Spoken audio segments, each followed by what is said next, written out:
संजय जी, जो जिलाध्यक्ष गुरविंदर जी और जिनकी समुची थी, जो आम आदमी पार्टी के सभी पदाधिकारी हैं और गांव किंतला के मेरे बुजुर्गों, भाइयों, बहनों, माताओं, बच्चों।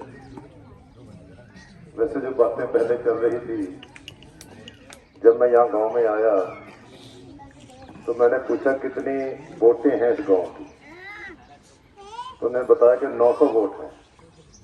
इसके मायने छोटा गांव है, लेकिन जब हम यहाँ आए तो ऐसे लगा ये बहुत बड़ा गांव है, क्योंकि इतनी भीड़ तो कभी बड़े गांव में नहीं इकट्ठी होती जितनी आज यहाँ जमा है। तो ये बात एक साफ नजर आती है। जैसे गब्बर सिंह की बात चली, उन बुजुर्गों ने फौरन हाथ उठा दिया, तो लोगों के मन को कितनी बात भाई हुई है ये कि केजरीवाल जी आएंगे, है ना? सबने ये बात सब लोग समझ चुके हैं ना, मन भी बना चुके हो मन कि केजरीवाल जी बुलाएंगे। तो जब से पंजाब में चुनाव हुआ है तो पूरे हिंदुस्तान में ये बात चल गई कि अब केजरीवाल जी को केंद्र की सत्ता में हमें लाना है।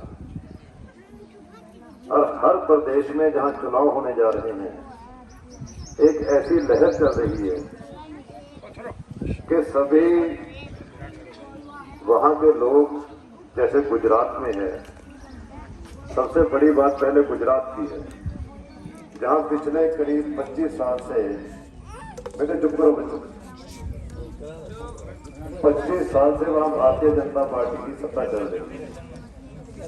लेकिन अब गुजरात में एक ऐसी लहर चल रही है कि जैसे पंजाब में प्रचंड बहुमत आया है, उससे भी ज्यादा बहुमत से गुजरात में आम आदमी पार्टी की सरकार बनेगी, ये निश्चित हो चुका है। तो ये हवा चल रही है। क्या सोच रहे हैं लोग, क्यों ये हवा चल रही है? क्योंकि पूरे देश के लोग इन रिवंशी पार्टियों से उब चुके हैं। इनकी जो गलत नीतियां थी, उन नीतियों से तंग आके अब लोगों को एक बदल नजर आने लगा है आम आदमी पार्टी के रूप में। एक तो बदल नजर आने लगा है, दूसरा कि ईमानदार पार्टी आने लगी, क्योंकि हर कोई चाहता है कि घर का चूल्हा हरीका जले, कोई ज्यादा खर्चा ना हो, लोग आराम से जी सकें, बच्चों को रोजगार मिले। हर कोई, समाज का जो हर वर्ग है, उसे जो सुख सुविधाएं चाहिए वो उन्हें मिले। लेकिन ऐसा हुआ तो नहीं, सभी लोग दुखी हैं। अब किसानी आंदोलन पीछे चले जो मोदी जी ने चलवाए हैं, तो किसानी आंदोलन में कितना नुकसान पंजाब और हरियाणा ने उठाया, सभी ने उठाया ना। पंजाब और हरियाणा पूरे 2 प्रदेश हैं हिंदुस्तान में जिन्होंने इतना अनाज पैदा करके दे दिया कि हिंदुस्तान में अनाज रखने की जगह नहीं। कोई समय था जब देश का प्रधानमंत्री जवाहरलाल नेहरू दूसरे देशों में, अमेरिका वगैरह में जाता था कि हमें खाने के लिए अनाज दे दे। तो ये बुजुर्ग बैठे हैं कि उस समय अमेरिका वाले जो अनाज फालतू था या घटिया अनाज था वो हमें देते थे। एक आई थी ना वो लाल सी कनक आई थी ना, देखो कह रहे हैं वो, तो वो जो कनक थी वो खाने के लायक नहीं थी, हमें दे दी, तो भूखे मरते तो खाई जाते थे। लेकिन उसके बाद पंजाब और हरियाणा ने अपनी पूरी मेहनत से, अपनी ताकत से देश के अनाज भंडार जो पूरे भर दिए। लेकिन हमें मिला क्या? पंजाब में और हरियाणा में जितने किसान हैं, आप लोग किसान बैठे हो, और मैं ये मानता हूं कि जो छोटा किसान है वो छोटा कर्जई है, जो बड़ा किसान है उसके ऊपर उतना बड़ा कर्जा है ना ये बात?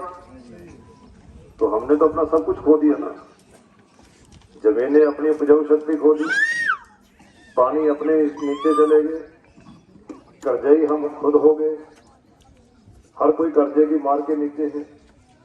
हमने देश के भंडार बेशक भर दिए, लेकिन हमने तो कुछ नहीं दिया ना। तो उसके बाद क्या हुआ कि इनकी जमीनें भी खोस लो, ऐसे कानून ला दिए हमारे ऊपर।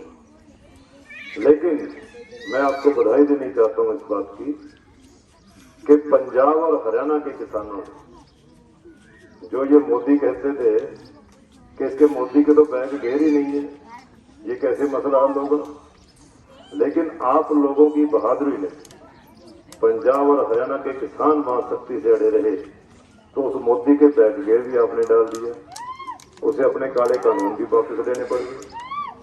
तो अब इसी बात का जो पंजाब में लहर चली, पंजाब में लोगों ने ये महसूस किया कि अब ये किसानी को किसी भी तरीके से आगे नहीं आने देंगे, और वहां पर सब चीजें लोगों ने पीछे छोड़ दी। हरियाणा में तो कोई मसला नहीं है, पंजाब में तो बहुत मसले हैं। हिंदू सिख की लड़ाई करवाने की कोशिश की गई, कहीं बेअदबी की घटनाएं हुई, कहीं कुछ ऐसे मसले हुए, लेकिन लोगों ने सब चीजों को पीछे छोड़ के सिर्फ अपने भविष्य का ख्याल रख के कि आम आदमी पार्टी जो कहेगी वो करेगी, अरविंद केजरीवाल जी के ऊपर विश्वास करके आज तक हमारी विधानसभा में किसी भी पार्टी को 92 सीट नहीं मिली जो अब की बात है। और दूसरा, जैसे लक्ष्य जी बता रहे थे कि ये इस बात से भी नाराज हैं कि इनके गरीब आदमी भी एमएलए बन गए, और जो हम लोगों ने चुनाव लड़ा है, मेरे मुकाबले पे राजेंद्र कौर भट्टल का नाम आपने सुना होगा, जो मुख्यमंत्री थी, वो भी मेरे मुकाबले पे थी। और दूसरे जो परमिंदर सिंह ढींढसा, जो सुखदेव सिंह ढींढसा का नाम तो सुना ना, केंद्र में मंत्री रहे हैं, उनका बेटा था, वो फाइनेंस मिनिस्टर रहा पंजाब का, वो भी मेरे मुकाबले पर था। गोविंद सिंह लौंगोवाल जो एसजीपीसी के अध्यक्ष रहे और मंत्री रहे, 3 दफा एमएलए रहे, वो भी मेरे मुकाबले पर थे। लेकिन जब भी मैं 26,518 वोटों से आप लोगों के वोटों के सहयोग से जीता हूं, तो किस लिए कि लोगों ने सच्चाई को वोट दिया, और इन कैंडिडेटों ने 15-15, 20-20 करोड़ रुपए खर्चा, शराब की नदियां बहा दी, पैसे की जो चाहे जितना चाहे ले लो, लेकिन लोगों ने पैसे भी ले लिए, कह के ले लिए, हमसे कह रहे थे कि हमने ले लिए भाई इनसे पैसे, इनसे कौन से इन्होंने अपने घर से दिए या अपने पैसे हैं, लेकिन वोट सब लोगों ने झाड़ू को, केजरीवाल को वोट, क्योंकि केजरीवाल जी ने पंजाब में वादे किए थे। अभी जो हमारी बहनें बैठी हैं, माताएं बैठी हैं, तो एक इनका मान सम्मान है। 1,000 रुपया कोई बड़ा अमाउंट नहीं है, कोई बड़ी राशि नहीं है ये 1,000 रुपया, लेकिन ये नारी के मान सम्मान की बात है। ये तय किया कि सरकार बनते ही 18 साल से जिसकी ज्यादा उम्र है, बड़ी एक घर में 1 है, 2 है, 4 है, हर नारी 1,000 रुपया महीना सरकार बनते ही मिल जाया करेगी, और जो बुढ़ापा पेंशन है वो इससे अलग होगी। ये नारी के मान सम्मान की बात है। अगर 300 यूनिट बिजली की बात की है, 300 यूनिट बिजली माफ करेंगे। सबसे बड़ी बात कि जो शिक्षा की और मेडिकल फैसिलिटी की, ये जो सबसे बड़ी कमियां हैं, यहां भी तो ऐसा ही है ना, टीचर पूरे हैं यहाँ पर, कोर्ट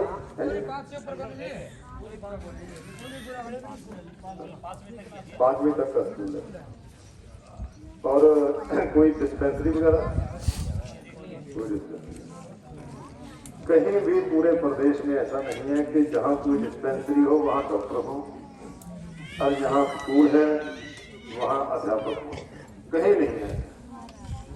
और पूरे देश में मैं कहना चाहूंगा, अकेला दिल्ली ऐसा प्रदेश है जहां पूरे टीचर हैं और पूरे हॉस्पिटल में डॉक्टर हैं, पूरा इंफ्रास्ट्रक्चर है वहां। कहीं किसी को एक नया पैसा देने की जरूरत नहीं।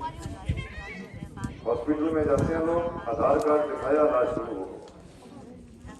स्कूल के बच्चे जैसे पहले बता रहे थे, अजय जी बता रहे थे कि वहां के बच्चे प्राइवेट स्कूल छोड़कर सरकारी स्कूलों में दाखिल हो। इन बच्चों का, जब बच्चों की शिक्षा सही होगी तो माँ बाप की चिंता खत्म होगी। इसके पीछे भी ये बहुत बड़ा एक विजन है कि अगर हम बच्चों को सही शिक्षा देते तो ये माँ बाप के लिए एक बहुत बड़ी राहत है। क्योंकि जो अमीर लोग हैं वो बच्चों को अपने प्राइवेट स्कूल में दाखिल करा देते हैं। गरीब का बच्चा दाखिल वो करा नहीं सकते अमीर के स्कूल में, लेकिन मन तो उनका भी नहीं चाहता है ना कि हमारा बच्चा भी अच्छी वर्दी पहन के जाए, सुबह अच्छे बूट पहन के जाए, लेकिन वो कर नहीं पाते। तो यहां से जो शुरू में एक ऐसा डिफरेंस, ऐसा फर्क पड़ना शुरू हो जाता है जो कभी आगे पूरा नहीं हो पाता। तो ये पहले से ही कोई फर्क ना हो, वहीं अमीर का बच्चा बैठे वहीं गरीब का बच्चा बैठे, तो ये तय किया है कि अगर स्कूल ऐसे होंगे, सरकारी स्कूल बढ़िया से बढ़िया होंगे, हर तरह का इंफ्रास्ट्रक्चर होगा, अच्छी पढ़ाई होगी, तो ये बच्चों में हीन भावना जो होती है, बच्चों के मनों में जो फर्क पड़ता है, ये फर्क ना आए, बच्चों का बेस मजबूत कर दो। ऐसा सोच के ये बच्चों की पढ़ाई के लिए पूरे स्कूल जो है पूरे प्रदेश में फ्री शिक्षा है। ये नहीं कि 8वीं तक है, 10वीं तक है, कोई बच्चा, कोई बेटा, कोई बेटी जितना पढ़ना चाहे उसकी सारी शिक्षा फ्री होगी, और इसी तरह सारी मेडिकल फैसिलिटी फ्री होगी। तो जब दोनों बातें होगी तो मुझे ये बता दो, किसी और तीसरी बात की जरूरत है जरूरत किसी बात की? देखो, कमाने के लिए रोटी तो कमा ही लेगा ना आदमी। जब बच्चों की शिक्षा की चिंता नहीं है, मेडिकल फैसिलिटी की चिंता नहीं है, तो सारी चिंता खत्म होगी। तो ऐसी जो लोगों के लिए जरूरी है, ऐसी नीतियां आम आदमी पार्टी लेके लोगों के बीच है, और लोग इसी बात को चाह रहे हैं। तो आपने इस लहर का हिस्सा बनना है।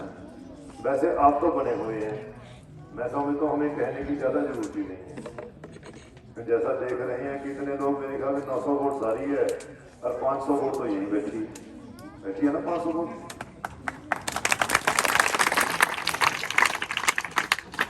तो आप लोगों को ये लहर आगे चलानी है, क्योंकि ये अकेले सत्ता की लड़ाई नहीं है कि हम सत्ता हासिल करना चाहते हैं, हम यहाँ राज्य कायम करना चाहते हैं, हम मंत्री बनना चाहते हैं, हम एमएलए बनना चाहते हैं।